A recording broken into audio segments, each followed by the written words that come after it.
cada mercado tiene sus aristas y justo yo lo que le recomiendo siempre a la gente joven es agarrar un nicho y enfócate y volverte el mejor en ese nicho, porque que mucho abarca poco aprieta, Sí, ¿verdad? A él, el papá le había, al recibir el título de ingeniero, le dijo, bueno, mira, te felicito, te quiero dar esta cantidad de dinero para que inicies tu vida profesional. Entonces llegó conmigo y le dije, ok, ¿qué cantidad de plata estás hablando? ¿Tanto? ¿Qué me recomendás? Ser mi socio, le dije. Aprendimos ambos muchísimas cosas, porque en la parte de construcción él tenía mucha experiencia. Pero, por ejemplo, en esos terrenos nos surgió un tema interesantísimo, pero hoy en día lo veo como interesante. En ese momento, no. En ese momento literalmente me puse a llorar. No necesariamente es uno el mercado objetivo. Entonces hay que diseñar, construir y desarrollar para el mercado objetivo, no para uno.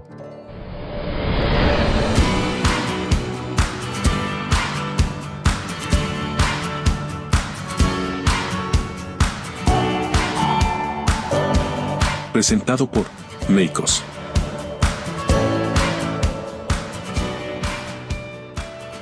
Bienvenidos a un nuevo episodio de Crea Urbe. Hoy tenemos el gusto de que nos acompañe una de las personas que creo son más reconocidas ahí en el sector inmobiliario aquí en Guatemala, y que su historia comenzó, podríamos decir así, vendiendo terrenos en carreteras de El Salvador, y hoy, como les decía, es uno de los desarrolladores más conocidos del país.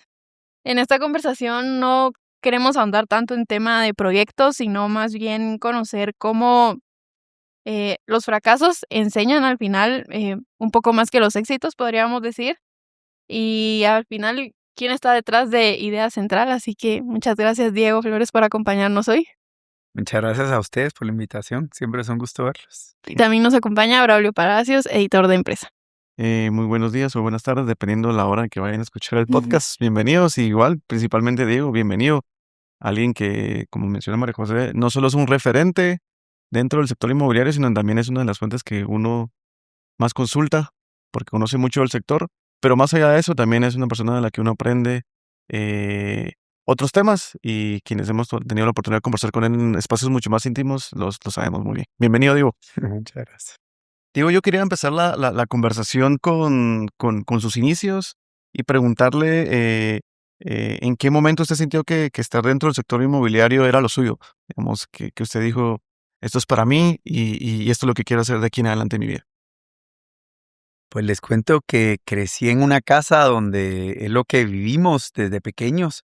Mi mamá se dedicaba al tema de bienes raíces. Ella tenía una empresa pequeña de corretaje inmobiliario.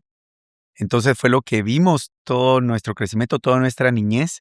Vimos eso, pues al irnos a recoger a la parada del bus, nos tocaba acompañarla en muchas ocasiones a reuniones de trabajo y esperar en el carro y ver cómo ella atendía a algún cliente para mostrarle una casa, para mostrarle un terreno.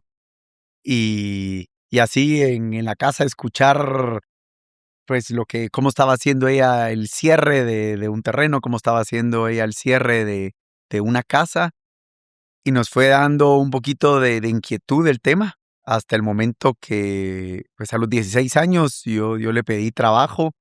Tuve la oportunidad de trabajar en un proyecto de terrenos en Carretera Salvador. Me tocaba cubrir turnos los fines de semana. Naturalmente estaba todavía en el colegio, entonces entre semana pues era un poquito complicado, pero sábados y domingos dedicaba mi fin de semana a esperar clientes, a cubrir turnos, y aprendí muchísimo. Realmente el estar ahí horas y horas esperando a un cliente, cuando llegaba una familia o llegaba una pareja con interés de un terreno, pues se convertía en un reto muy grande lograr conseguir esa reserva. Y que logré ir entendiendo muchas cosas, como qué tipo de casa se podía hacer en un terreno plano, qué tipo de casa se podía hacer en un terreno inclinado, las ventajas de un terreno plano versus un terreno inclinado por tema de vista, que naturalmente era más caro construir en un terreno inclinado, pero la tierra era más barata comprarla en un terreno inclinado. También la disponibilidad, se vendían mucho más rápido los terrenos planos, pues sí, había que vender todo el proyecto. Entonces, como también encontrarle las virtudes a los terrenos inclinados para que también se fueran comercializando. Y fue un aprendizaje muy grande. Y realmente desde ahí... Y yo creo que no le digo, asumo que vendió más de algo en esa época, pero si recuerda la primera venta, Si recuerda la primera venta todavía un poco, o qué recuerda de esa época donde empezaba a hacer las primeras ventas de terrenos. No recuerdo la primera venta. No recuerdo la primera venta, pero sí recuerdo el que naturalmente conforme se iban dando las ventas, se iba volviendo más y más atractivo el trabajo, ¿verdad? Porque pues iba haciendo mi colchoncito. Yo en ese momento estaba haciendo mi colchoncito que quería cambiar carro o quería comprar mi primer carro en realidad, porque el carro que tenía no era mío, era de mis papás que me lo habían prestado y me habían dejado muy clara la historia de te prestamos este carro en lo que tú compras tu carro. Entonces, pues estaba haciendo mi colchoncito y era, hey, esto me está ayudando.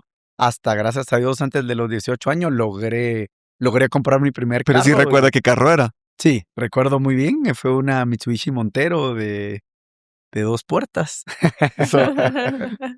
Diego, una de las cosas que usted nos mencionaba hace un rato, el tema de esto de los turnos de fin de semana, y lo voy a ahondar un poquito a la pregunta que tenía. Al final usted decía que todos los asesores tienen que vivir esa experiencia del trato con el cliente directo.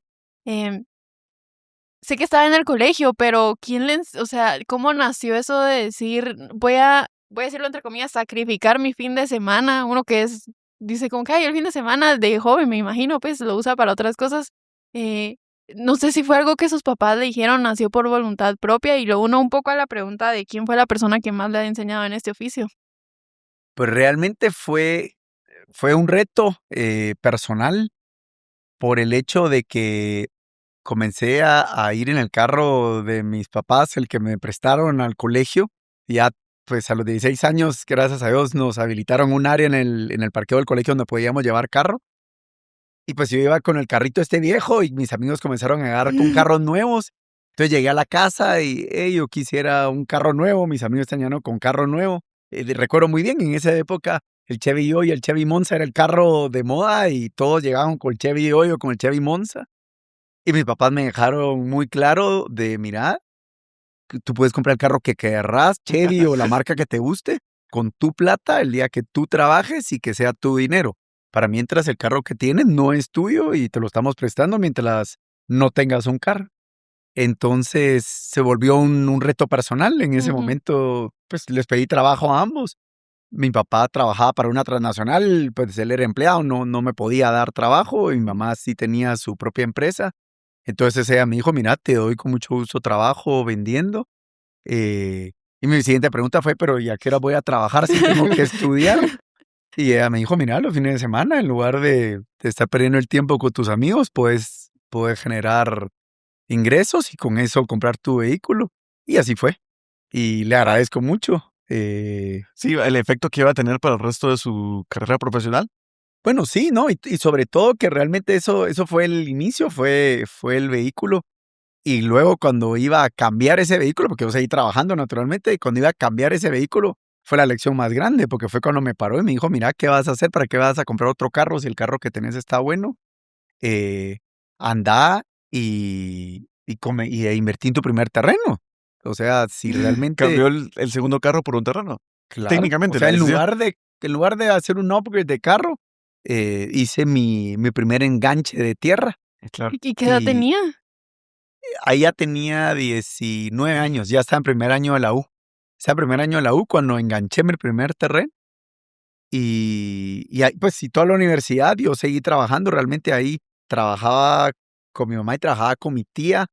Mi tía se dedicaba a lo mismo, gracias a Dios. Siempre a bienes raíces, solo que ella tenía una oficina en la zona 10 y yo estuve en la del Valle, que la del Valle tiene la peculiaridad que el estudiante se debe apegar al horario del profesor, no al revés. Entonces tiene una clase de 7 a 9 de la mañana, otra clase a mediodía, otra clase en la tarde, es un desorden el horario. Entonces, en los horarios libres hay que, pues los que queremos trabajar, tenemos que ver qué hacemos en esos horarios libres. Y para el tema de bienes raíces, la verdad es que me funcionó muy bien. Porque yo siempre decía, mente, Braulio, mira, te puedo mostrar los apartamentos que querés ver de 10 a 12, ¿te funciona? Sí, me funciona. Y listo, ¿verdad? Y de ahí María José, a usted la puedo atender de 3:30 a 5 de la tarde. Me funciona. Entonces iba naturalmente utilizando mis espacios vacíos de estudio para trabajar. Y los fines de semana siempre, por supuesto. Digo nosotros, ¿verdad? Pero posiblemente muchas personas que escuchan el podcast sí relacionan Idea Central, o Diego Flores con Idea Central. Pero antes de eso hubo algo, o sea, en su currículum, digamos, siempre el sector inmobiliario, porque por lo que entendí, empezó con la empresa de su mamá. ¿Y cómo llegó antes de que vamos a entrar un poquito a hablar de Idea Central, pero antes, ¿cuál es el camino previo a llegar a Idea Central? Pues en realidad trabajé con mi mamá, Casasol se llamaba la empresa de mi mamá. Mi mamá murió años después y Casasol sigue existiendo. Mi hermano maneja Casasol y se sigue dedicando a lo mismo, Carretera El Salvador. Un tiempo del año 97 como al año 2000 más o menos. Luego, cuando estaba vendiendo terrenos, yo estaba con ya que me sentía vendedor y que quería más, quería trabajar más, logré conseguir trabajo en una empresa que estaba construyendo casas en Carretera El Salvador. Entonces realmente vendía terrenos y vendía casas. Y en este proyecto de casas aprendí muchísimo porque el lema del proyecto era las casas que crecen. Era un concepto interesantísimo porque era una casa pequeña para ese entonces, de 216 metros cuadrados, que la misma casa de manera modular podía llegar a ser una casa de 456 metros cuadrados. Entonces era, ¿en qué etapa de vida estás ahorita? Tanto capacidad financiera como estás recién casado, tienes un hijo, 2 hijos, etcétera. ¿Qué casa se acopla a tu presupuesto y a tu estilo de vida? Y conforme la familia vaya creciendo, la casa puede ir creciendo, pero ya está diseñada para eso. Entonces, Cosas que no se podrían hacer ahorita, creo yo. pues Bueno, lo que pasa es que los terrenos lo permitían, ¿verdad? Eran Claro. terrenos de 900 varas, entonces realmente el terreno tenía la capacidad para poder hacer todas esas ampliaciones Interesante. y ya estaban prediseñadas. Entonces de ese grupo aprendí muchísimo, eran 2 arquitectos, 2 ingenieros, 3 ingenieros, mejor dicho, y 2 arquitectos, era grupo Penta, porque eran 5 socios con los que todavía tengo cierta relación y son excelentes personas los 5. Y la verdad es que les aprendí mucho y ahí creo que me terminé de convencer que quería estudiar algo complementario al tema de comercialización. Y ahí fue donde decidí estudiar ingeniería civil. Realmente así se fueron alineando los astros y me llevaron a esta vida profesional. Pues ya que entramos un poco al pre de Idea Central, me gustaría entrar al segundo bloque donde ya queremos abordar un poco las decisiones que moldearon Idea Central. Y si no estoy mal, igual usted me corregirá, sí.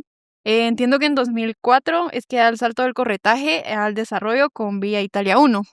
Ya nos viene contando un poquito cómo fue que nació esa parte del tema de ingeniería comercial, pero al final, ¿qué lo empuja a cruzar esa línea y decir, ok, quiero comenzar con Idea Central? Que no sé si incluso se llamaba así desde que concebieron la idea o hubo cambios. En realidad en el año 99 con mi tía que estábamos trabajando la parte de corretaje en zona 10 y 14 y 15, pues esas eran las 3 áreas que ella tenía su oficina en zona 10, yo estudiaba en zona 16, entonces pues era el área donde estábamos cubriendo toda la parte de corretaje inmobiliario.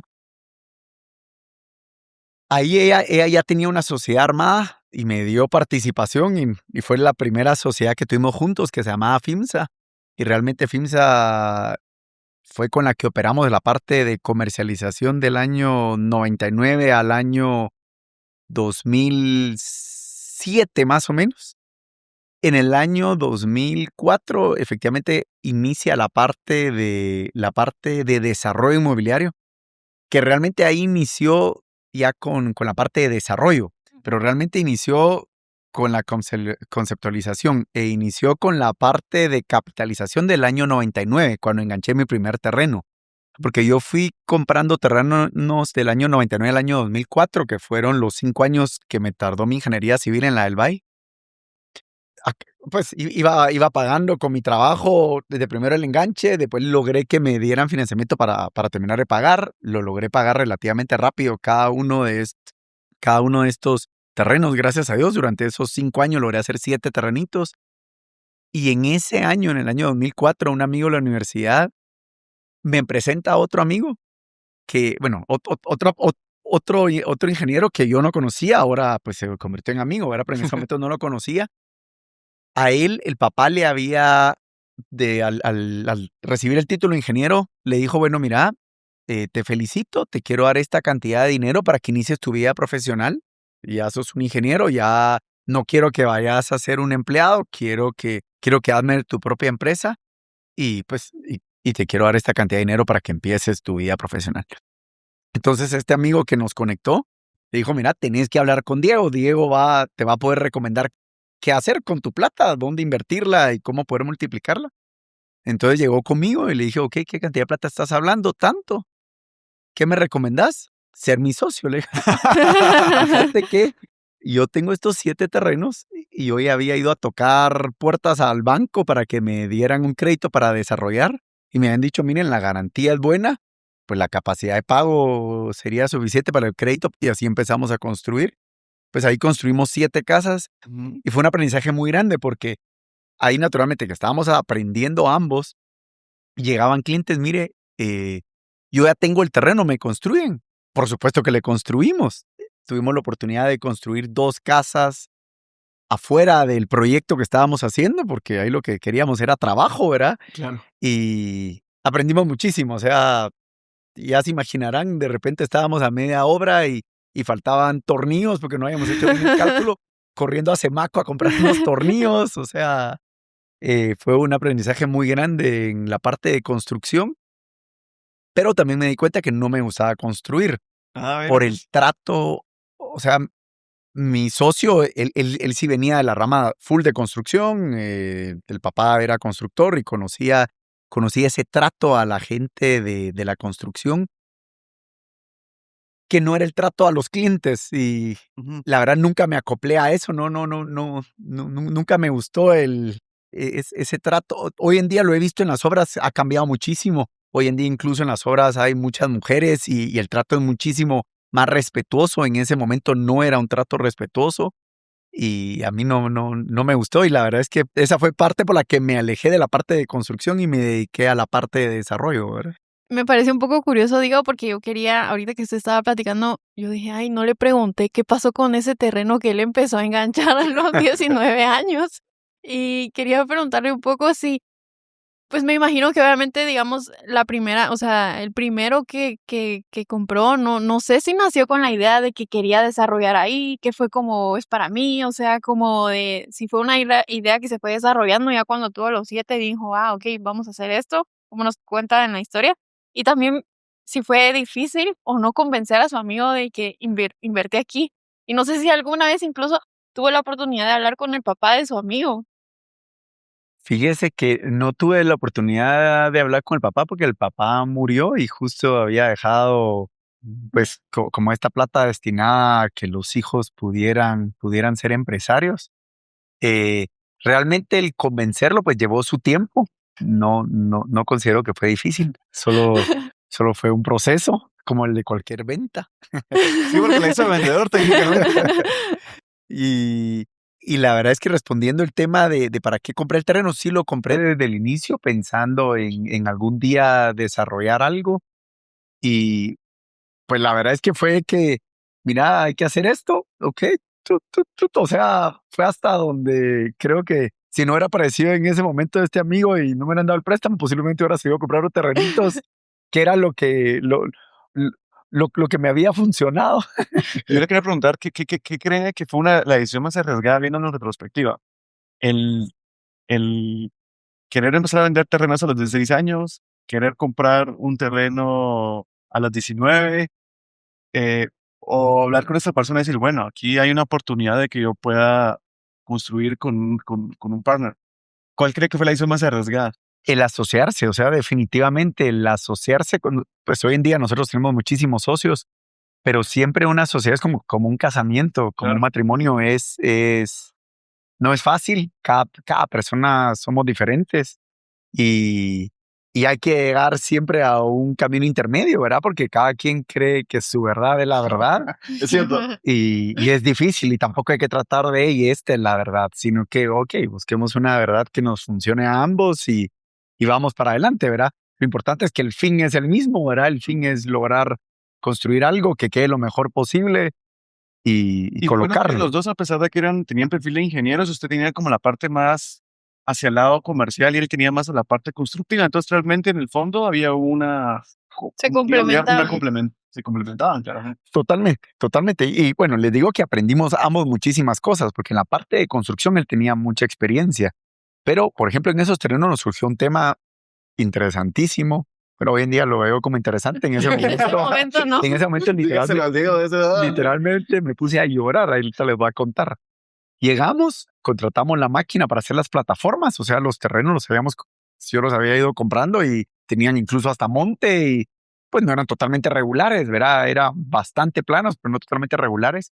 Ya para iniciar a construir había que hacer las plataformas, o sea, había que nivelar cada terreno para ya poder plasmar la cimentación de la casa e iniciar la obra.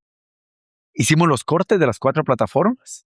Y felices, qué alegre. Bueno, mañana venimos a hacer el trazo. Y llegamos al día siguiente y era un pantano. Había salido agua y era como que si fuera un pantano. Y así como no puede ser. ¿Y de dónde está saliendo esta agua? ¿Verdad? Espantoso. Y pues si nos comenzamos a percatar que el agua estaba saliendo del suelo, ¿verdad? O sea, estaba naciendo agua del suelo. Literalmente me puse a llorar y dije, puerca madre, pasé todos estos años pagando una tierra que no sirve para construir. O sea, lo primero que pensé en ese momento fue, no sirve para construir. O sea, ya había estudiado ingeniería civil y pues lamentablemente creo que faltan mucha práctica, ¿verdad? Eso nunca nos lo habían enseñado. Entonces llamé a mi mamá. O sea, yo en realidad llamé a mi mamá casi que a reclamarle, mira, comprar terrenos que no funcionaban para construir, que era mi fin. Y mamá me dio una cátedra, porque solo me dijo, mira, Diego, quien estudió ingeniería civil fuiste vos, no fui yo. Pero te digo una cosa, el agua es una bendición. Claro. Canalicen esa agua que algún día les va a servir. ¿Cómo hacerlo? Llama a alguno de tus profesores de suelos y él te va a decir cómo hacerlo. Entonces en estos tiempos, olvídese. Pero mire, me dio la solución.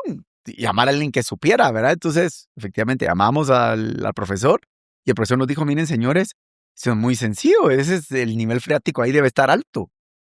Bajen el nivel freático. Hagan una canal suficientemente profunda, canalicen el agua, utilicen un drenaje francés y se va a secar el terreno. Y eso hicimos. Y literalmente nacía agua, o sea, la tubería, todo el tiempo corría agua en la tubería.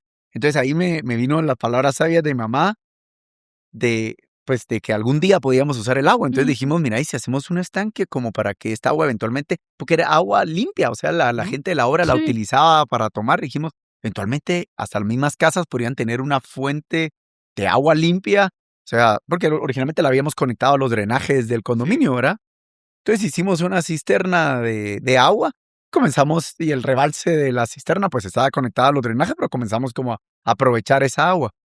Estábamos a media obra y se funde la bomba sumergible del pozo del condominio. Se fundió, pues para construir se imaginan la cantidad de agua que se requiere. Sí. ¿Qué hacemos? Fuimos a Semaco, compramos una bombita de combustible, la llevamos a obra y utilizamos durante varias semanas el agua de la cisternita para construir. O sea, efectivamente sí nos sirvió. Aprendizaje enorme, pero sí tiene entre el millón de aristas que van surgiendo en el camino. Yo quería ahora, quiero seguir en la misma línea hasta llegar al tema de idea central, pero con esta historia, el hecho de, me doy cuenta que empieza desarrollando vivienda. Entiendo que en 2015 dan el salto a lo industrial, ¿verdad? O sea, igual si estoy mal con las fechas, usted me corrige, pero preguntarle un poco por qué en ese orden y no al revés.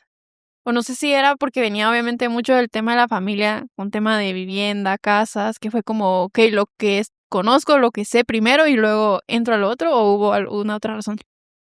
Fíjese que el contacto con industrial que yo había tenido era muy poco. Habíamos alquilado, en el tiempo que estuve trabajando con mi tía, alquilamos algunas bodegas. O sea, sí había tenido cierta relación con el tema de bodegas, pero muy escueto. O sea, nunca había vendido una bodega en mi vida, muy escueto. La primera interacción con bodegas que tuve fue justo terminando la ingeniería, empezando la maestría. Hubo un cliente al que le vendimos un terreno grande en la salida del Atlántico. Y el cliente nos dijo, miren, quiero hacer bodegas, ¿me pueden recomendar a alguien? Y yo tenía otro amigo de la U que el papá era constructor, entonces se lo presenté, le dije, mira, te puedo recomendar a él. Y comenzaron a hacer las bodegas.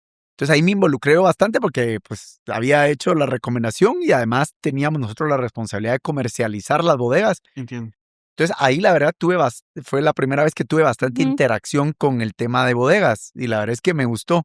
Pero la primera vez que nos decidimos a ejecutar un proyecto de bodegas fue casualidad y destino de la vida.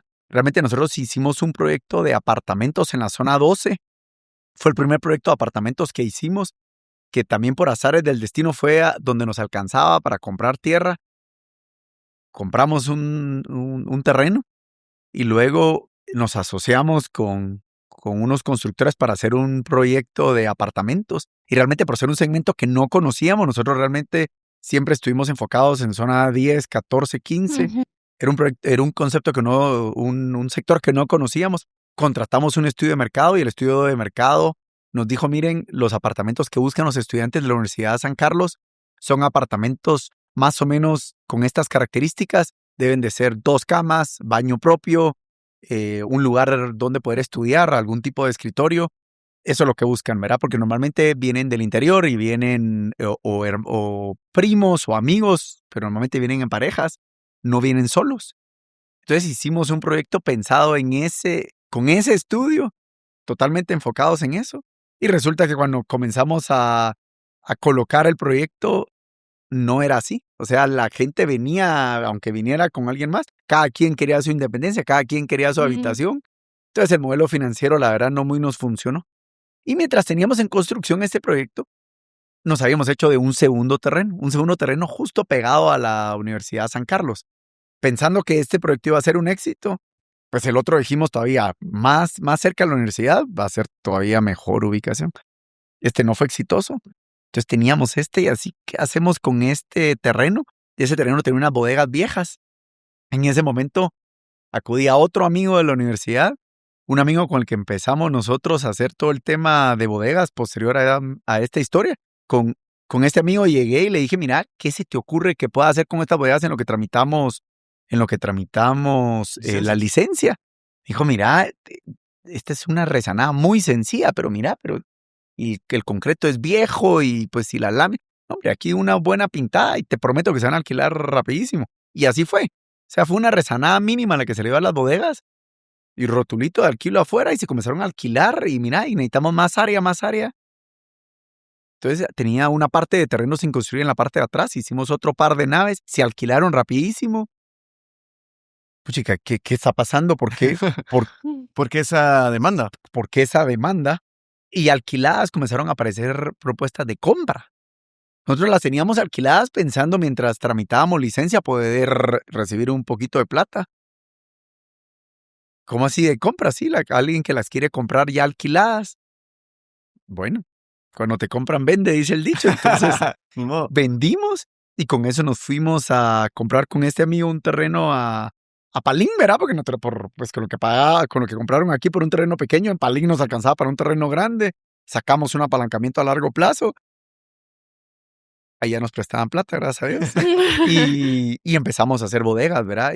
Y así fue como surgió el tema de bodegas. Empezamos en Palín, luego nos fuimos al Naranjo, luego Carretera Salvador, vía Canales, etcétera, etcétera, ¿verdad? Pero no fue buscando tema de bodegas, la verdad. Fue como nos fue guiando la vida. Yo quiero regresar un poquito, unos pasos atrás a lo que nos comentó. Y lo hemos hablado con diferentes invitados. Al final, las anécdotas de fracasos, los vamos a decir en comillas, lo diré. Al final de cuentas, sí dejan alguna enseñanza, ¿verdad? Muchísimo. Asumo que que usted nos está comentando, y es bien interesante lo que menciona, porque era un estudio de mercado que decía tal cosa. O sea, y entiendo que al final de cuentas los estudios de mercado funcionan un poquito como una brújula, tampoco es como que lo que dice aquí tendría que ser, pero un poco en retrospectiva, ¿cómo volvió usted a ver los estudios de mercado? ¿Cómo cambió su perspectiva? Nosotros hemos hecho 2 estudios de mercado en la vida, 2. Ese es uno. Ese es uno, y el otro fue un centro comercial que hicimos en Carretera El Salvador, que nos fue re mal también, y lo hicimos porque era un nicho de mercado que no conocíamos.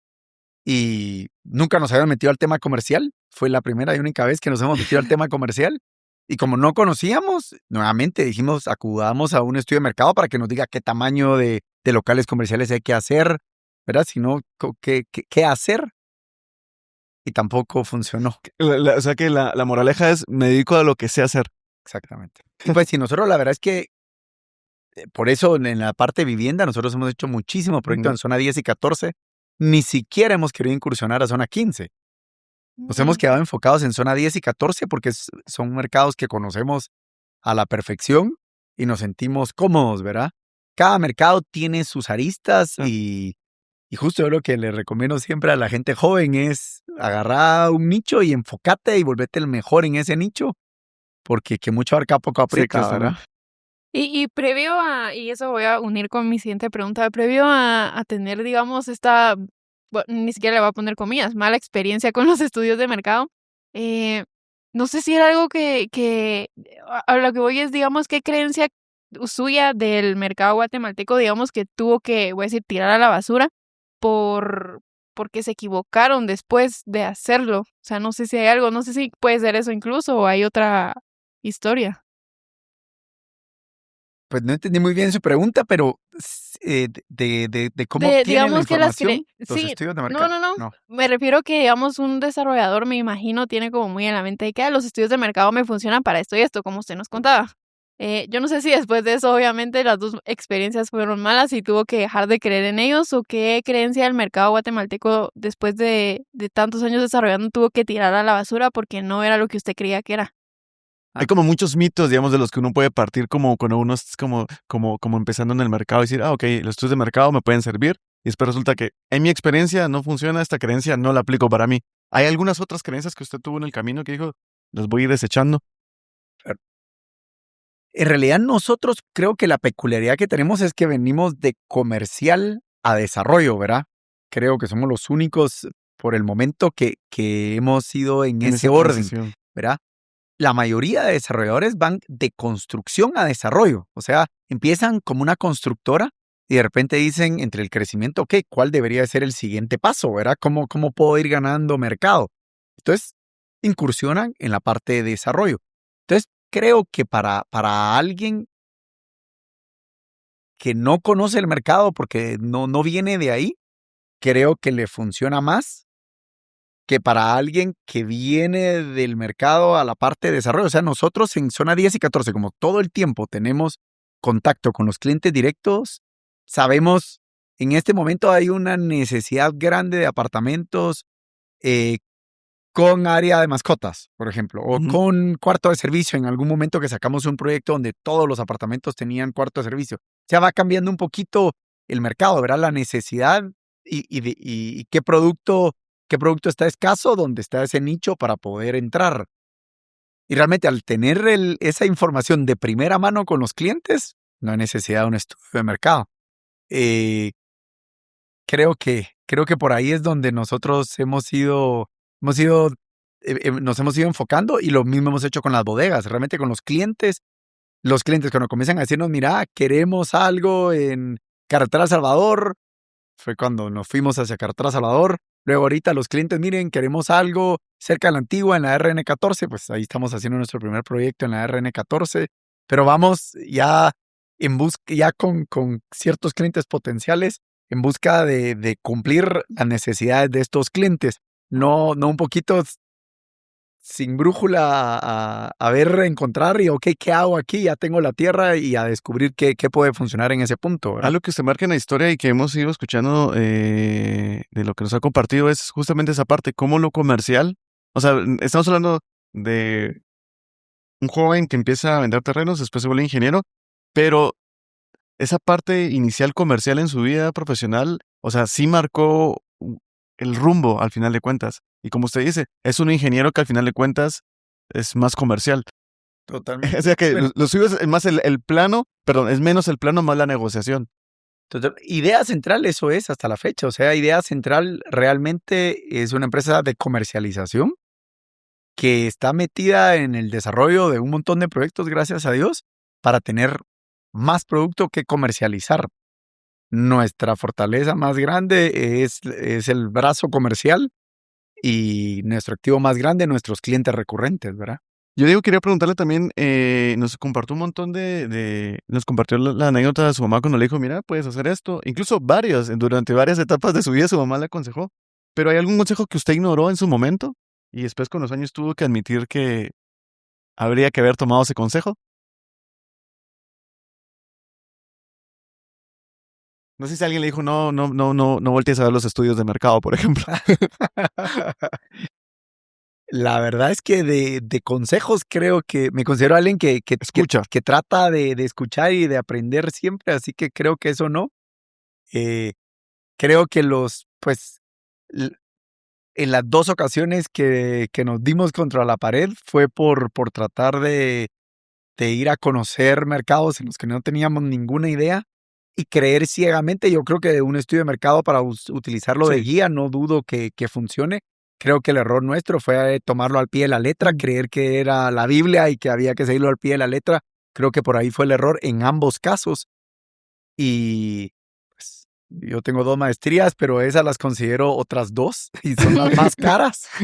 Y agradezco que ambas fueron hace muchísimos años cuando era mucho más joven y con mucho más energía. Creo que fueron en el momento indicado. Yo para cerrar el bloque sí quería ahondar. Usted decía que Idea Central es una empresa, pues obviamente enfocada en la comercialización, pero también sé que es una empresa familiar. Sí. Entonces, quería ahondar un poquito en el tema de cómo es trabajar con sus 2 hermanas, con Manuela Más y en el tema de Marisela. las decisiones, porque eso es bien interesante. Y que no se vuelva, obviamente, un almuerzo familiar, sino que es un tema de empresa, ¿no? Espectacular. La verdad es que Idea Central es lo que es gracias a mis hermanas, la verdad. Marisela, mi hermana chiquita, empezó en Idea Central hace muchísimos años y luego se sumó mi hermana grande, Manola. Y ambas, la verdad es que la rama que tomaron cada quien, el rol que tomaron dentro de la empresa, pues lo tomaron con el corazón hasta no más poder.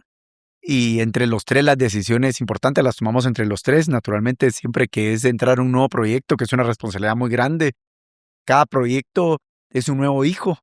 O sea, a pesar de que en libros la garantía es 1 año, es un hijo, ¿verdad? O sea, siempre está uno pendiente de que siga funcionando, de que siga operando. Nosotros, gracias a Dios, hemos tenido la oportunidad de irnos quedando con ciertos activos en algunos proyectos y para nosotros es muy grato el poder llegar a las asambleas y ser parte de ese condominio ya como vecinos y que los proyectos estén funcionando, estén operando de manera adecuada y que muchos de nuestros vecinos en ese proyecto sigan siendo clientes recurrentes, ¿verdad? Claro. Entonces, la verdad es que consideramos que todo el negocio es familia, no solo interno, sino que todos estos hijos que vamos dejando a lo largo del tiempo. Y digamos, ¿qué le ha enseñado, o si me pudiera compartir, qué le ha enseñado el hecho de trabajar con ellas 2? ¿Qué me ha enseñado? Ajá, ¿qué le han dejado ellas? Pues, por ejemplo, el manejar el lado comercial como lo hace Manola, mi hermana grande, difícilmente alguien lo pudiera manejar así. Son 23 asesores, de los cuales son únicamente 3 hombres, ¿verdad? El resto son mujeres. Y manejar mujeres con ese empuje comercial, con muchísima energía, muchísimo convencimiento, no es fácil. Casi los pueden convencer de cualquier cosa. Entonces hay que llevar muchísimo orden, muchísima disciplina, tener reglas extremadamente claras, inflexibles totalmente. Y Manola tiene la personalidad. Tiene esa personalidad que tiene un gran corazón, pero un La no firmeza. rotundo, no, una firmeza que estoy seguro ni Marisela ni yo la tenemos, no tenemos esa personalidad, jamás podríamos manejar esa parte de la empresa como ella la hace. Y de ahí, por ejemplo, Marisela tiene tiene el dominio de toda la parte de mercadeo y publicidad, que para eso se necesita desarrollar el otro lado del cerebro, no el lado numérico, sino que el lado Lo más creativo, lado digamos. creativo, y ya lo tiene extremadamente desarrollado, y pues es la que ha logrado crecer la marca. O sea, realmente el que se llega a conocer la marca de Idea Central es gracias a Marisela. Ella es la que ha hecho toda esa labor. Yo quiero preguntarle porque al final de cuentas, posiblemente de lunes a viernes tengan muchas reuniones de junta directiva, digámoslo, pero el fin de semana o para Navidad o algún cumpleaños se reúnen en un entorno más familiar. ¿Cambian las conversaciones, el tono, digamos? ¿O siempre siguen hablando de trabajo? Siempre hay trabajo. Siempre hay trabajo. Ese reclamo Se de mi pueden papá, cortar un pastel de cumpleaños y al mismo tiempo estar hablando de algún proyecto. ese reclamo de mi papá, pero lo que pasa es que cuando uno está en algo que lo apasiona, o sea, yo despierto y me duermo con el celular a la par, y lo primero que hago es poner al día los chats, y lo último que hago antes de dormir lo mismo, y el mismo caso con mis hermanas. Y no porque está alguien viendo que si cumpliste las horas de conectado en el celular o no, o lo que sea, sino que porque nos apasiona lo que hacemos y tratamos de hacerlo lo mejor que se puede. Y cree que, Es- mire, por lo que vi, perdón, fue importante, digamos, la parte de su mamá, que se lo fue inculcando y tal. En las nuevas generaciones de ustedes, ¿también sienten que ellos siguen escuchando estas conversaciones, que escuchen temas inmobiliarios? ¿Cree que va a calar o va a permear en alguno de la nueva generación? Ojalá. Yo tengo 3 hijas y por lo menos la más grande ya dijo que no. Escogió otra línea. Ojalá que en alguna de las menores o en alguno de los yernos. Pero la verdad es que lo importante, creo yo, es ser feliz y cada quien en su ramo. Claro. Y lo que siempre le digo a mis hijas es lo que algún día decidan hacer, háganlo lo mejor que puedan, porque uno la mayor parte del día pasa haciendo esto, ¿verdad? Pasa haciendo a lo que uno se dedica, y si uno no es feliz en eso, Sí, repercute no va a en ser otros feliz en ámbitos. su vida, ¿verdad? A mí Claro. me gustaría Ujú. entrar al último bloque, solo Ujú. tengo una pregunta ahí Ujú. y luego vamos a ir, bueno, penúltimo bloque. Y es un poquito más, digamos, para el Diego que pocos conocen, voy a decir. Entonces, preguntarle un poco, si pudiera hablar con Diego quiero poner el Diego que empezó los fines de semana a los 16 años vendiendo terrenos, si pudiera hablar con él, ¿qué le diría que hoy le hubiera gustado saber?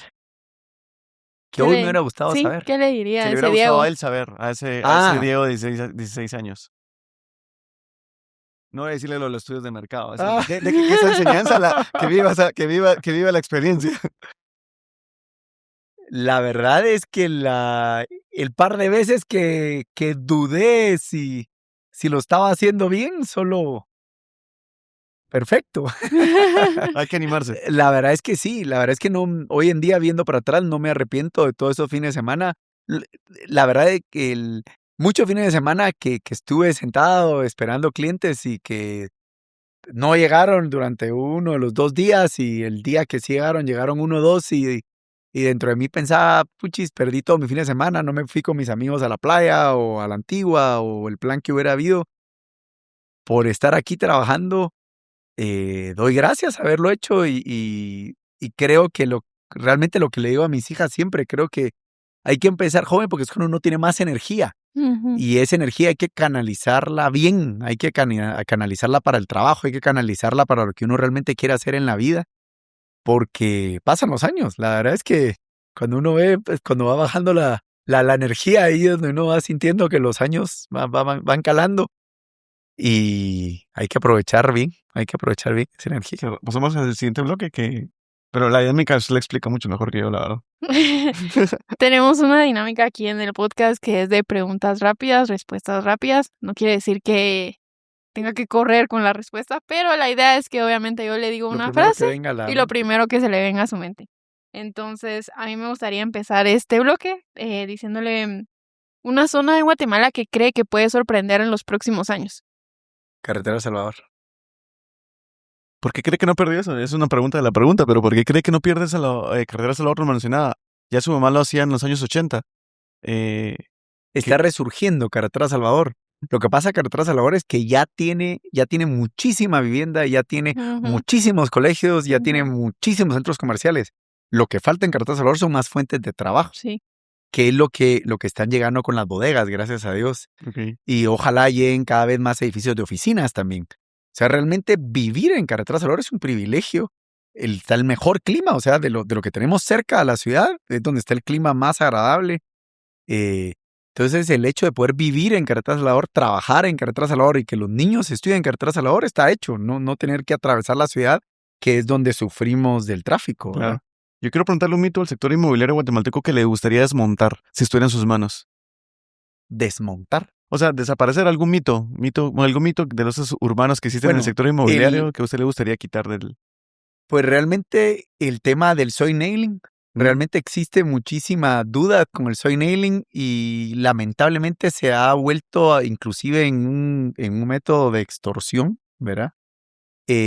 Y me encantaría que existiera más información al respecto y que todo el mundo supiera las bondades y virtudes que tiene el soy nailing versus los pilotes para las colindancias y que la gente antes de preguntar cuánto me va a pagar por implementar este sistema, que preguntaran, mire, qué ventajas tiene para mí como vecino que utiliza este en lugar del otro, y al darse cuenta que tiene ventajas, pues que lo pidieran en lugar de, miren, lo puedo hacer, por favor, hágalo, yo necesito que quede ese sistema implementado en mi colindancia. Una práctica del gremio que cree que ya no debería hacerse o debería extinguirse. La burocracia en las tramitologías debería de ser muchísimo más sencillo. Realmente la tramitología debería de ser, miren, en estas áreas se puede hacer ABC, en esto ABC, en esto ABC, y si cumple con esos parámetros preestablecidos, realmente que fuera un tema informativo. Mire, eso es lo que voy a hacer y vamos para adelante. No toda esta burocracia espantosa que se pierde año y medio en tramitología, es un costo espantoso que a final de cuentas lo para pagando el consumidor final, lógicamente, porque se vuelve parte del proyecto. Sí. Si usted tuviera que hablarle a algún joven que tiene todo el interés de invertir en el sector inmobiliario, ¿qué le recomendaría? ¿Comprar terrenos como usted empezó? ¿Comprar algún apartamento para rentarlo con Airbnb, que es uno de los modelos que ustedes han tenido? ¿O invertir, digamos, invertir en un proyecto sin que yo tenga que administrarlo? ¿Qué le recomendaría usted actualmente a un joven que quiera estar dentro del sector inmobiliario? ¿Por cuál sería? Buena pregunta. Depende el monto de inversión y depende el apetito de riesgo. Naturalmente, la vivienda siempre es lo más sencillo de entender. O sea, todos vivimos en algún lugar, entonces lo más sencillo es poder comprar una vivienda porque es donde decimos, ok, en el peor de los casos lo puedo utilizar yo, lo puede utilizar un hijo, lo puede utilizar alguien, ¿verdad? Las bodegas cuesta bastante más entenderlas porque ve la bodega y pues no palpa, digamos. Claro, ¿verdad? Es fría, ¿verdad? No, realmente es por funcionalidad que existe la bodega. Y la tierra hay que tener una visión a largo plazo. La tierra definitivamente es el único activo que no se puede multiplicar, ¿verdad? La tierra es la que hay. Los metros cuadrados que son los metros cuadrados que están. Y cada vez vale más y más y más. Y les puedo poner 2 ejemplos sencillos y rápidos de tierra. Nosotros el primer terreno que compramos en Zona 14, donde hicimos el primer proyecto de Zona 14, pagamos $800 la vara. Esto fue hace 11 años. Ahorita acabamos de firmar promesa del último terreno, $2,000 la vara. 11 años. O sea, hubiéramos comprado ese terreno hace 11 años. Claro. O sea, más del 10% anual sin haber movido un dedo. O sea, la tierra y exactamente lo mismo en el Naranjo. El primer terreno que compramos en el Naranjo para hacer bodegas, pagamos un poquito menos de $125 la vara cuadrada. Hoy en día, el último terreno que compramos en el Naranjo, pagamos arriba de $300 la vara. Esto es en 8 años. Entonces, la tierra definitivamente es el ganador, pero hay que tener la visión, ¿verdad? Mi última sería una habilidad que cree que necesita todo desarrollador, pero que no enseña en la universidad. El que uno está desarrollando para el mercado cautivo, el mercado objetivo para el que se está desarrollando, no para uno. uno a veces comete el error de, a mí no me gusta X o a mí no me funciona X. No necesariamente es uno el mercado objetivo. Entonces hay que diseñar, construir y desarrollar para el mercado objetivo, no para uno. Yo antes de hacer mi última pregunta, quiero preguntarle antes si alguno de esos terrenos de sus años 20 todavía lo tiene con usted o si ya se deshizo de todos ya comercializó, digamos, todos esos terrenos de su época de los 20. Todo se ha comercializado. Incluso durante el proceso de la vida, yo me había logrado hacer de varios apartamentos. En un momento vendí todos los apartamentos cuando encontré el mundo industrial. Y realmente ahorita lo que nos hemos ido haciendo son de metros cuadrados industriales. Es donde ahorita lo poquito que hemos logrado ir haciendo es metros cuadrados industriales para renta. Y pues así, lo lindo de los inmuebles es que tienen esa versatilidad de poder disponer de ellos en el momento que se quiere. Naturalmente todos los metros que nos hemos podido ir quedando están apalancados con el banco, porque naturalmente esa plata se está trabajando, ¿verdad? Realmente esa es de las virtudes que tienen los inmuebles, ¿verdad? Todos los inmuebles, que pueden estar generando directamente con la renta e indirectamente como garantía de otro préstamo con el que está generando de alguna otra forma, ¿no? Y mi última pregunta es, ¿hay una frase que usted se diga todos los días para decir, tengo que seguir adelante? Quien ¿Alguna idea? madruga, Dios le ayuda. A las 4 de la mañana entonces, me imagino. Despierto temprano, sí. Lo primero es sí, y siempre dar gracias por otro día, ¿verdad? La salud es lo que hay que agradecer antes que todo y luego el trabajo y la familia. Gracias, Diego. Pues de mi parte, interesante la conversación con usted, conocerlo de otra perspectiva, conocer esos grandes detalles de lo que ha implicado su trayectoria en el sector inmobiliario y gracias por compartirnos un montón de anécdotas que terminan de complementar lo que ya conocíamos de usted. Muy amable. Gracias a ustedes por la oportunidad. No, muchas gracias a usted. Yo quería ponerlo ahí, hacerle la última pregunta ahorita que estaba hablando, me quedé pensando, ¿qué le gustará más a Diego? ¿La desarrollar vivienda o las bodegas? Las bodegas. Bueno, me parece perfecto para cerrar el episodio de hoy. Le agradezco, Diego, por habernos acompañado. Gracias a todos ustedes por ver este episodio. Espero que les haya gustado, que hayan conocido una parte de Diego Flores que obviamente no se ve mucho en las conversaciones dentro del sector inmobiliario. Si este episodio obviamente le gustó, mi sugerencia es que lo pueda compartir y que también se suscriba a nuestros canales de CreaUrbe en YouTube y Spotify y obviamente a nuestro newsletter que llega todos los martes a mediodía en republica.com/newsletters. Gracias por vernos y hasta la próxima.